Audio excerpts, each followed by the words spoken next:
RS classes में आप लोग का स्वागत है। चलिए रोज़ की तरह हम लोग आज भी टेस्ट की शुरुआत करते हैं और उसमें से एक एक क्वेश्चन को देखते चलेंगे और सभी क्वेश्चन बहुत ज़्यादा इम्पोर्टेंट। आज के जो क्वेश्चन हैं उसे आप देखेंगे, पैटर्न चेंज रहेगा और बढ़िया क्वेश्चन रहेगा। देखिएगा, हम लोग पहले क्वेश्चन की तरफ चलते हैं। उसमें देखिएगा, प्रेरित विद्युत धारा की दिशा ज्ञात करने का नियम है। दो बातें होती हैं, एक प्रेरित धारा की दिशा ज्ञात होता है और एक बल को ज्ञात करते हैं। कोई चालक है किसी चुंबकीय क्षेत्र में अगर गतिमान होता है तो उस पर लगने वाले बल की दिशा फ्लेमिंग के बाएं हाथ के नियम के अनुसार से लगा ज्ञात होता है, जबकि उसमें प्रेरित धारा की दिशा ज्ञात करते हैं वह दाएं हाथ के नियम से ज्ञात करते हैं। तो दोनों नियम दिया रहेगा आपको। कन्फ्यूजन के लिए जब भी ऑप्शन में बनेगा क्वेश्चन है तो दोनों ही नियम रहेगा। ध्यान रहे, इसमें से दो बातें होती हैं। अब आपको सब कुछ तो याद होता है, आप पढ़े भी अच्छे से, आपको सब कुछ याद होगा, लेकिन एक बात का तकलीफ ही इस बात का होगा कि भाई जब रूल पूछेगा, जब नियम आएगा तो उसमें एक दायां हाथ और बायां हाथ, तो आपको कन्फ्यूजन ये हो जाएगा कि ये दाएं हाथ पे कौन था और बाएं हाथ पे कौन था। ये जो जहाँ पर एक ही चीज़ के लिए दो तीन बातें होती हैं और फिर इस तरीके से थोड़ी सी बात को ध्यान में रखने वाली, जैसे ना मान लीजिए निस्तापन और भर्जन की जो क्रिया है, एक को वाय में है और एक को बिना वाय में है, एक को वाय अनुपस्थिति में है और एक को वाय उपस्थिति में है, तो वहाँ भी कन्फ्यूजन होता है। आप रटे हैं, आप अच्छे से पढ़े हैं, समझे हैं, चीज़ें क्लियर है, लेकिन फिर भी आपको एक बात समझ में आएगा कि आखिर कौन क्या वाय की उपस्थिति में होगा और कौन सा वाय के अनुपस्थिति में होगा। उसी प्रकार से यहाँ पर भी एक क्या होगा, दायां हाथ है और एक कौन सा है, बायां हाथ है। तो ये आपको समस्या होता है कि कौन सा दायां हाथ है और कौन सा बाएं हाथ पर लागू होता है। तो देखिएगा, इसमें से कौन सा बायां हाथ पे लागू होगा, कौन से बायां हाथ, आप लोगों को क्लियर हो चुका होगा। भाई देखिए, दाहिना हाथ जो होता है, दाहिना वाला हाथ, वह प्रेरित धारा की दिशा का, और बाएं हाथ को जो होगा बल को। तो दायां हाथ जो होगा वह प्रेरित धारा की दिशा होगा, ध्यान रहे। और ये जो हो फ्लेमिंग का बाएं हाथ, ये होता है चुंबकीय बल लगता है, बल को दिशा को बताएगा। और ओम का नियम एक नियम है जो भी और आई के बीच में रिलेशन व्यक्त करता है, और इसका नियम होता है भी बराबर आई इंटू आर। ओम का नियम क्या कहता है, भी बराबर क्या होता है, आई इंटू आर। किसी चालक के भौतिक अवस्थाओं को, उनके भौतिक अवस्थाओं को नियत रखा जाए तो उसके सिरों पर लगाया गया विभवांतर उसमें बहने वाली धारा के अनुक्रमानुपाती होती है। ये बात आप लोगों ने सीख ली। ओम साहब का नियम ये है। अब इसमें से जो आंसर है, हम लोग को इसको भली भांति सारे ऑप्शन को देख चुके हैं, इसके कौन से उत्तर सही है लगाएंगे। चलिए देखिएगा, इसका सही उत्तर कौन सा हो गया, जो क्वेश्चन के अकॉर्डिंग अगर देखेंगे तो उत्तर कौन सही होगा, दूसरा वाला। चलिए अगले क्वेश्चन पर आते हैं। अम्ल से हाइड्रोजन हटाने वाला धातु, देखो हाइड्रोजन अम्ल से हट जाएगा। अम्ल से हटाने वाले जो लोग होते हैं उसमें से देखिए एक आर्डर है, जिसे विद्युत रासायनिक श्रेणी के जो हाइड्रोजन से ऊपर वाले जो होते हैं उस हाइड्रोजन को हटा पाएंगे। देखो ये क्वेश्चन बार बार पूछा जाता है और ये क्रियाशीलता है भाई। जो हाइड्रोजन के ऊपर अगर कोई तत्व है वह हाइड्रोजन को रिप्लेस कर पाएगा, लेकिन हाइड्रोजन के जो नीचे है वह हाइड्रोजन को रिप्लेस नहीं कर पाएगा। जैसे अब देखिए, इसका आर्डर आपको देखना पड़ता है। सबसे ऊपर जो होता है उसको कौन से, सबसे ऊपर कौन है, तो सबसे ऊपर है पोटेशियम, उसके बाद कौन है सोडियम, उसके बाद कौन कैल्शियम, उसके बाद कौन है एल्युमिनियम, उसके बाद कौन है कनक, एल जी जिंक, उसके बाद है जिंक, उसके बाद है जिंक के बाद पीबी, है ना, पीबी मतलब लेड। और लेड के बाद, हाँ लेड के बाद हम लोग क्या करेंगे, नहीं अभी एक और है, इसको रुकिए एक मिनट। इसको बोलेंगे पोटेशियम, सोडियम, कनक, कैल्शियम, उसके बाद एल्युमिनियम, उसके बाद है एल्युमिनियम हो गया, एल्युमिनियम के बाद है फेरस, हाँ फेरस, फिर से फिर मतलब फेरस, फेरस उसके बाद जिंक, उसके बाद लेड, पीबी, ये है आर्डर। उसके बाद हम लोग का आता है हाइड्रोजन। तो हाइड्रोजन को ऊपर वाले तत्व हैं। इतने तत्वों में से देखिए कौन सा नाम दिया है, इसमें से दिया है केवल एक आया है, और बाकी सभी लोग ना, एक कापर हो गया, एच जी हो गया, ए जी हो गया, ये लोग क्या हैं, हाइड्रोजन से नीचे वाले हैं, ये लोग हाइड्रोजन को रिप्लेस नहीं कर पाएंगे, जैसे कापर की है, ये कापर रिप्लेस नहीं कर पाएगा। तो इसका सही उत्तर कौन सा हो गया, जिंक। चलो दूसरे क्वेश्चन इसके आगे चलते हैं। कैल्शियम फास्फेट का सूत्र है। देखो कैल्शियम जो है उस पर उस पर प्लस आयन होते हैं। कैल्शियम पर कितने होते हैं, 2 प्लस आयन होते हैं। कैल्शियम पर 2 प्लस आयन होते हैं। और हमारा फास्फेट आयन जो होता है, कौन सा आयन, फास्फेट आयन। तो फास्फेट आयन के बारे में बात करेंगे। फास्फेट आयन पर कितने होते हैं, देखो आप लोग जानते हैं फास्फोरस जो होता है, फास्फोरस, तो फास्फोरस पर हम लोगों ने पेंटावायलेंट की बात होती, कितनी, पेंटावायलेंट। तो फास्फोरस होता है पेंटावायलेंट। तो 3 दूना 6, 3 दूना 6, 6 में से 1 गए 5, 5 में से 2। तो आएगा जो, अगर आप देखेंगे इसको क्रिया से, इसको देखेंगे यहाँ पर जो आपको प्राप्त होगा वह कौन सा होगा, ध्यान से देखिए। इसमें हम लोग देखेंगे, इसका देखेंगे तो हमारे पास कैल्शियम पर 2 और इस पर कितने होते हैं, सब इसको आयन को बैलेंस करेंगे। देखिएगा हमारे पास, मैं एक फार्मूला आपको बता रहा हूँ, कैल्शियम पर कितने, ओ सॉरी 1 मिनट रुक जाओ। कैल्शियम पर कितना होता है, 2 प्लस होता है, ये बात सबको पता है। ऑक्सीजन पर कितना होता है, 2 माइनस होता है, लेकिन ऑक्सीजन डायरेक्टली तो जुड़ा नहीं है। तो ऑक्सीजन और फास्फोरस के देखेंगे, फास्फोरस जो होता है पेंटावायलेंट होता है, फास्फोरस पेंटावायलेंट होगा। तो अब हम लोग इसको सबको चेक करने के बाद चेक करेंगे तो आपको ये मिलेगा, ये। चलो आगे देखिएगा अगला क्वेश्चन। क्वेश्चन कौन सा भी है, इससे अभिक्रिया कराएगा कौन सा, विस्थापन अभिक्रिया।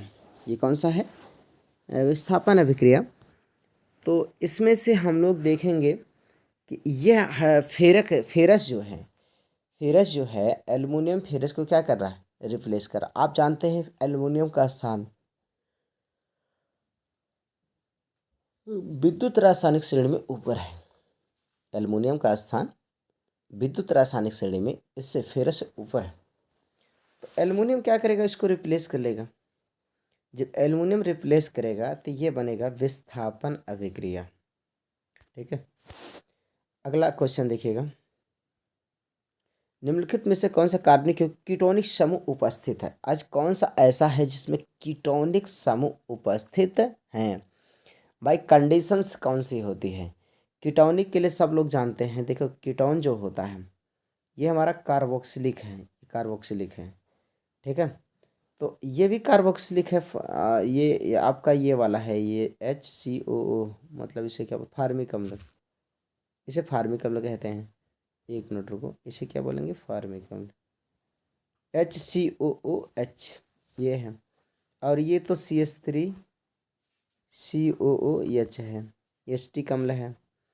अब यहाँ पर इसकी बात करेंगे, ये एल्डिहाइड है, ये आपका कौन सा एल्डिहाइड है, ये एल्डिहाइड है, CHO बन रहा है। ध्यान से देखिए CHO, ये CHO बन रहा है। ये हमारा ओथो, ये हमारा ये बचा, ये किसका नाम है, ये कीटोनिक है। कीटोन जो होता है ना, वो कार्बन डबल बॉन्ड के बाद यहाँ पर कार्बन जुड़ना चाहिए और यहाँ पर कार्बन जुड़ना चाहिए, तब वो कीटोनिक समूह होता है। चलो इतनी बातें हम लोग सीख गए हैं, इतनी बातों हम लोग जान गए। चलो अगले आगे चलते हैं। निम्न में से कौन सा कथन सत्य नहीं है, कौन सा कथन ऐसा है जो सत्य नहीं है। तो देखिएगा, कह रहा है कि सभी धातु कार्बोनेट अम्ल से अपस्कृत होकर लवण जल और कार्बन डाइऑक्साइड उत्पन्न करते हैं। सभी धातु ऑक्साइड जल से ऑक्सीकृत होकर के लवण एवं अम्ल बनाते हैं। कुछ धातुएं अम्लों से अभिक्रिया करके हाइड्रोजन गैस मुक्त करते हैं। कुछ अधात्विक ऑक्साइड जल से अभिक्रियात होकर के अम्ल बनाते हैं। भाई देखो 12वां क्वेश्चन तो बहुत ही बढ़िया क्वेश्चन है, लेकिन इसमें से कौन सा ऐसा असत्य है। भाई देखो ये बहुत कुछ सिखा रहा है। इसमें से एक ऑप्शन जो है असत्य है वही सही है। देखो ये वाला ऑप्शन क्या है, सही है, मतलब यही गलत है तो यही उत्तर है, जो गलत है यही तो उत्तर देखना है भाई। तो गलत कौन है, ये, तो यही हमारा क्या हो गया, उत्तर हो गया। बाकी सारी चीज़ें चाहे ये सब से सही बात बोल रहा है, वो कह रहा है गलत बात कौन बोल रहा है ये बताओ। तो चलो इसका आंसर कौन हो गया, ये। आइए अगला क्वेश्चन अब जो है बहुत ही बढ़िया क्वेश्चन है। इसमें कह रहा है मिलान कीजिए, और मिलान के लिए ये बातें दिया गया है, देखिएगा ये सबके पास। विरंजक चूर्ण किससे मिला, देखो plaster of Paris. Plaster of Paris का बात करें, इसमें देखिए कौन कौन सा किसके साथ मिल रहा है। प्लास्टर ऑफ पेरिस, जिप्सम, विरंजक चूर्ण, बुझा हुआ चूना, ये सारे चीज़ दिए गए हैं। अब इसमें से आपको ये बताने हैं कि कौन सा इस किसके साथ मिलेगा, जिप्सम किसके साथ होगा। तो प्लास्टर ऑफ पेरिस, रुक जाइए, प्लास्टर ऑफ पेरिस जो होता है पीओपी इधर आएगा, 1 मिनट रुको, पीओपी इधर आएगा, जिप्सम इधर जाएगा, विरंजक चूर्ण इधर जाएगा, और बुझा हुआ चूना इधर जाएगा। ठीक है, आप इसको मिलान करिए, देखिए इसका आंसर कौन सा सही है। पहले का किधर जाए, दूसरा, दूसरे का तीसरा, तीसरे का चौथा, ये होना चाहिए, यही ऑर्डर नीचे दिया होगा आंसर में आपको। पहले का किस में, दूसरा, दूसरे का पहले का दूसरा, ए का दूसरा, दूसरा, रुक जाए इसमें से कौन सही है, पहले वाला, रुक जाए 1 मिनट, इसको देखो। प्लास्टर पर ए वाला किससे है, ए वाला है दूसरे से, ए का 2 होगा। फिर बी वाले का किधर है, बी का है जिप्सम, बी का तीसरा, बी का तीसरा ना, ए का दूसरा है, लेकिन बी का कौन सा तीसरा है। ए के सामने दूसरा, बी के सामने तीसरा, और सी के तीसरे का पहला, तीसरे का पहला, रुक जाइए, तीसरे का पहला विरंजक चूर्ण है, नहीं नहीं, तीसरे का चौथा है, सी का चौथा, सी का चौथा, 1 मिनट रुको, इसमें से कौन सा आंसर सही है। अगर हम लोग देखें, इसको मैच कराइए थोड़ा, देखिएगा कौन सा सही होगा। तीसरे का पहला, तीसरे की एक आंसर वो गलत कर रहा है, तीसरे का इसमें देखिएगा, मतलब सी वाला तीसरा है, सी का कौन सा, सी का चौथा होगा ना, विरंजक चूर्ण, विरंजक चूर्ण, ये देखिएगा विरंजक चूर्ण का इससे हो रहा है, मतलब सी का चौथा होना चाहिए। और ए का प्लास्टर ऑफ पेरिस का किससे होगा, प्लास्टर ऑफ पेरिस का इससे होगा, जिप्सम का इससे होगा, मतलब ए का दूसरे से, बी का तीसरे से, सी का चौथे से, और डी का किससे, डी का पहले से। तो चलो यही आर्डर देखना है इसमें, डी का पहले से होना चाहिए। अब इसमें तो कोई आंसर ही नहीं सही है। देखो भाई, इसमें कोई आंसर सही नहीं है इसमें आंसर पहला सही होना चाहिए, लेकिन पहले के लिए आपको ये यहाँ पर क्या होना चाहिए, यहाँ पर चौथा होना चाहिए, और यहाँ पर पहला होना चाहिए। जो आंसर होगा यहाँ पर देखिए, ये आंसर ये होगा, ए का ये होगा, बी का 3 होगा, रुक जाइए, बी का कितना 3 होना, सी का कितना होगा 4 होगा, डी का कितना 1 होगा, यही उत्तर सही होगा। और ये उत्तर किसी में दिया ही नहीं है, ये मैच कर रहा है लेकिन यहीं तक मैच कर रहा है, एक गड़बड़ है, तो इसलिए ये सही नहीं होगा। इसका आंसर कोई सही नहीं होगा, इसका आंसर ये वाला होगा। अब ये किसी में दिया नहीं है ठीक है, चलो आगे चलिएगा, कन्फ्यूजन दूर कर लीजिएगा, लेकिन बढ़िया क्वेश्चन है ये वाला। आगे करा, जठर रस स्रावित होने वाला ग्रंथियों का नाम है।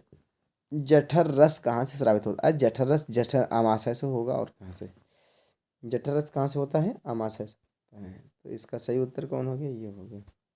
अगले क्वेश्चन, मानव में गुणसूत्रों की संख्या कितनी होती है, मानव में गुणसूत्रों की संख्या कितनी होती है, मानव गुणसूत्र की संख्या कितना है, 46। आगे देखिएगा, आगे 1 मिनट आगे खेल रहे हैं। निम्नलिखित में कौन सा मादा जनन तंत्र का भाग नहीं है, कौन सा मादा जनन तंत्र का भाग नहीं है। तो इसमें से मादा जनन तंत्र का भाग नहीं है वो कौन सा है, जो मादा जनन तंत्र का भाग नहीं है। तो चलिए सभी लोग कमेंट करिएगा, कौन सा ऐसा है जो मादा जनन तंत्र नहीं है। तो मादा जनन तंत्र कौन सा नहीं है, इसके बारे में देखना है। चलो कमेंट करिए सभी लोग, बताइएगा इसमें से कौन सा सही है। तो मादा जनन तंत्र कौन सा होता है, शुक्रवाहिनियाँ नहीं है, बाकी सब डिम्ब वाहिनियाँ भी हैं, अंडाशय भी है, गर्भाशय भी है, लेकिन एक नहीं है, शुक्रवाहिनियाँ। मूत्र का निर्माण करता है, मूत्र का निर्माण, ये तो इतना आसान क्वेश्चन है, किससे कौन करता है, ब्रेक किडनी करता है। किडनी खराब हो गई तो टॉयलेट की समस्या और ब्लड का प्यूरिफिकेशन की समस्या हो जाती है।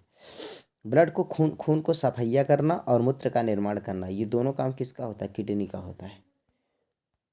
चलो आगे देखिए, जैव विकास का सिद्धांत प्रतिपादन करने वाले वैज्ञानिक का नाम है। तो जैव विकास को सिद्धांत को प्रतिपादन करने वाले वैज्ञानिक चार्ल्स डार्विन। कौन सही उत्तर भैया? Charles Darwin. ये है। खाद्य श्रृंखला शाकाहारी जंतु होते हैं। जो शाकाहारी जंतु होते हैं वह किस श्रेणी में आते हैं? शाकाहारी जो होते हैं प्राथमिक उपभोक्ता में आते हैं। किसमें? प्राथमिक उपभोक्ता में आते हैं। आगे आइएगा दूसरा, इसके आगे देखिएगा क्वेश्चन नंबर 20 कह रहा है निम्नलिखित में कौन सा एक परत है पराबैंगनी किरणें जो पृथ्वी को आने से रोकती हैं? ये तो बहुत आसान क्वेश्चन है। कौन सा? ओजोन परत। ओजोन परत। आगे चलते हैं हम लोग अगले क्वेश्चन पर। अगला क्वेश्चन कह रहा है ऐसी सरकार, oh sorry sorry sorry sorry sorry, पूरा आंसर दिख गए ऐसी सरकार जो एक से ज़्यादा राजनीतिक पार्टियों को साथ मिलकर बनाई गई हो उसे क्या कहते हैं? भाई ऐसी सरकार जो एक से अधिक पार्टियों से मिलकर बनाई गई हो उसे क्या कहते हैं? उसे हम लोग क्या कहते हैं? उसे गठबंधन का सरकार कहते हैं। ठीक है, आगे देखिएगा। राज्य पुनर्जागरण आयोग का रिपोर्ट कब लागू किया गया था? पुनर्जागरण का रिपोर्ट कब लागू हुआ था? पुनर्जागरण का रिपोर्ट 1 नवंबर 1956 को लागू हुआ था। 1 नवंबर 1956 को लागू हुआ था। चलो भाई इसके आगे हम लोग चलते हैं। देखिएगा 1 नवंबर 1956, हाँ, जब केंद्र और राज्य सरकार की शक्तियां लेकर स्थानीय सरकार को दी जाती है तो उसे कहा जाता है सत्ता का विकेंद्रीकरण। सत्ता का क्या बोलते हैं? विकेंद्रीकरण। चलो अगले क्वेश्चन पर। नगर पालिका, बहुत बढ़िया क्वेश्चन है नगर पालिका को ग्राम पंचायत के लिए लगभग कितने लोगों का चुनाव होता है? नगर पालिका और ग्राम पंचायतों के लिए लगभग कितने लोगों का चुनाव होता है? नगर पालिका और ग्राम पंचायतों के लिए लगभग कितने लोगों का चुनाव होता है? तो करीब करीब कितने लोगों का? 36 लाख लोगों का चुनाव होता है। भारत में कुल कितने संघीय राज्य हैं? संघीय राज्य कुल कितने हैं? तो संघीय राज्य कितने भैया? 28। संविधान की 8वीं अनुसूची में कितने भाषाओं की मान्यता दी गई है? कितने भाषाओं की मान्यता दी गई है? 22 भाषाओं की मान्यता दी गई है। आगे देखिए क्वेश्चन, ये भी क्वेश्चन आया हुआ था इसी पे। जितने क्वेश्चन है सब अच्छे अच्छे क्वेश्चन लिया गया है, सभी इंपॉर्टेंट क्वेश्चन हैं। आगे कह रहा है कि संविधान के उल्लिखित 3 अनुसूचियों में से निम्नलिखित में से कौन सा विषय समवर्ती सूची में शामिल है? कौन सा विषय ऐसा है जो समवर्ती सूची में शामिल है? तो कौन सा भैया? इसमें से शिक्षा। शिक्षा क्या है? समवर्ती सूची में शामिल है। आगे कह रहा है कि वर्तमान समय में भारतीय संघ के कितने केंद्र शासित प्रदेश हैं? भाई केंद्र शासित प्रदेश कितने हैं? पहले 7 थे, टूट गए 1 2, तो हो गए कितने? 8। तो टोटल संख्या कितनी होगी? 8। संघात्मक शासन प्रणाली के अधिकारों का विभाजन होता है।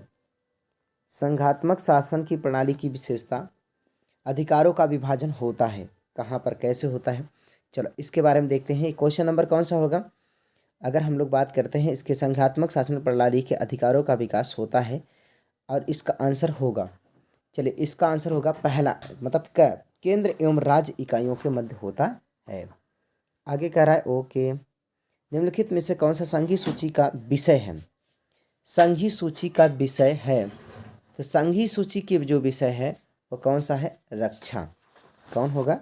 रक्षा। अगला क्वेश्चन, भारत में ये तो वोट देने वाला है तो सबको पता है कि 18 वर्षों होता है। आइए अगले क्वेश्चन पर आते हैं।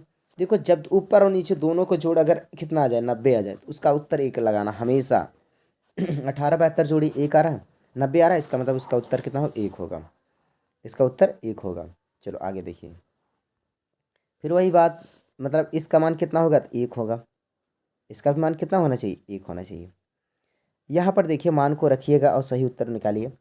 इसमें देखिए कौन सा उत्तर सही होगा। चलिए देखिएगा इसका सही उत्तर कितना होगा? काश और शेख की बात आ रही है। इसका सही उत्तर होगा बी वाला। बी वाला मतलब 0। बी वाला मतलब 0 उसका उत्तर आ रहा है। अगले क्वेश्चन पर आएंगे। अगला क्वेश्चन, वाई के सापेक्ष माध्यम का अपवर्तनांक अधिकतम होता है, किसका सबसे अधिक होता है? सबसे अधिक कितना होता है? हीरा का होता है। इस बार भी पूछा गया था एग्जाम। ये वाला क्या है? हीरा का होता है सबसे अधिक। अब हम लोग बात करेंगे आगे वाले अगले क्वेश्चन पर। अवतल दर्पण की फोकस दूरी का प्रतिबिंब बनता है। अवतल दर्पण की फोकस दूरी का प्रतिबिंब बनता है। अवतल दर्पण है तो इसकी छह किससे बनती है? रखे वस्तु का अवतल दर्पण के फोकस पर अगर रखेंगे तो उसका प्रतिबिंब कहाँ बनेगा? अनंत पर बनता है। चुंबकीय बल रेखा एक दूसरे को कभी कट नहीं करती हैं, तो ध्यान रहे इसका उत्तर ये हो गया, इसका उत्तर अनंत हो गया। चुंबकीय बल रेखा एक दूसरे को कभी नहीं काटती हैं, इसका उत्तर ये हो गया। अगले क्वेश्चन पर आते हैं। अगला क्वेश्चन क्या कह रहा है? कह रहा है कि आर प्रतिरोध है और उसको कितने 3 बराबर टुकड़ों में काट दिया, तो 3 टुकड़े, फिर उसको क्या समांतर क्रम में जोड़ दिया। अगर समांतर क्रम में जोड़ेंगे तो एक का प्रतिरोध कितना होगा? रुक जाइए 1 मिनट रुक जाओ। आज 3 टुकड़ा करेंगे, एक का प्रतिरोध कितना हो जाए? R/3 हो जाएगा, फिर R/3 हो जाएगा, फिर नहीं, इसको उल्टा करना है, समांतर क्रम में जोड़ना है ना। तो समांतर क्रम में जोड़ेंगे तो ये हो जाएगा 1/3 हो जाएगा, 3/R plus 3/R plus 3/R, तो हो जाएगा कितना? 9/R। उल्टा करेंगे हो जाएगा R/9, ये R' का मान हो जाएगा R/9। इसमें क्या कह रहा है? इसमें कर R' नीचे होगा। अच्छा, ये कट जाएगा, 9 आएगा, तो फिर इसका सही उत्तर कौन सा हो गया? ये वाला। चलो क्वेश्चन नंबर 5वां देखिएगा। 5वां क्वेश्चन और 6वां क्वेश्चन, ये लास्ट क्वेश्चन है दोनों क्वेश्चन। चलो इसके उत्तर दीजिएगा दोनों के। यदि फाई चुंबकीय फ्लक्स है, बी है चुंबकीय क्षेत्र की तीव्रता, ए अनुप्रस्थ क्षेत्रफल है, तो इसके बीच संबंध है। एक सूत्र ये होता है, कौन सा? ये वाला होता है कि फाई बराबर होता है सूत्र बी और ए। इसमें कोई दिया नहीं फाई बराबर बी ए, तो बी बराबर निकालिए। बी बराबर कितना होगा? फाई बटे कितना? ए। देखिए दिया है फाई बटे ए, फाई बटे ए, ये दिया है, ये सही है, यही सही है, ए वाला। विद्युत ऊर्जा का मात्रक है, तो विद्युत ऊर्जा का मात्रक क्या होता है? विद्युत ऊर्जा का मात्रक होता है किलोवाट घंटा, तो सही उत्तर ये हो गया। चलिए आज का ये सब टेस्ट था। मैं उम्मीद कर रहा हूँ अब आपको टेस्ट ये समझ में आ रहा होगा। इसी तरह टेस्ट देते रहिए। अभी आपका क्लास होगी, अच्छे से क्लास करिए, पढ़ते रहिए, खुश रहिए लला।